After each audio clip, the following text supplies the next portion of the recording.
আজকে আমার সবচেয়ে পছন্দের কিচেন গ্যাজেটটা সবার সাথে শেয়ার করি। এটা বেশি দিন হয়নি আমরা কিনেছি, এই তো লাস্ট যে থ্যাঙ্কস গিভিং ছিল সেদিনই হচ্ছে আমার হাজব্যান্ড অর্ডার করে দিয়েছে এটা, আর এই যে আসলো। এখন এয়ার ফ্রায়ার এখন কম বেশি সবাই চেনে, এটা খুবই জনপ্রিয় বর্তমান সময়ে। আর আমি হচ্ছে যখন থেকে দেখেছি এটা আর জানতে পেরেছি যে এয়ার ফ্রায়ারে তেল ছাড়া যে কোনো জিনিস রান্না করা যায়, ভাজা যায়, তখন থেকেই আমার মনে হতো যে না, এই এয়ার ফ্রায়ারটা থাকলে খুব ভালো হবে।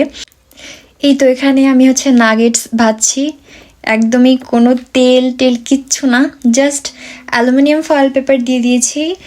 অ্যালুমিনিয়াম ফয়েল পেপারের উপরে নাগেটসগুলো দিয়ে দিয়েছি এবং 200 ডিগ্রি সেলসিয়াস তাপমাত্রায় 15 মিনিট কুক করেছি, একদম পারফেক্টলি হয়ে গিয়েছিল।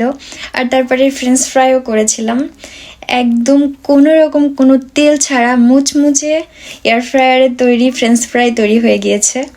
তারপরে হচ্ছে গিউজাও ট্রাই করে দেখেছিলাম। গিউজা যদিও স্টিম করে করতে হয়, কিন্তু কেউ যদি ফ্রাইড গিউজা খেতে চায় তাহলে এয়ার ফ্রায়ারে করা যেতে পারে।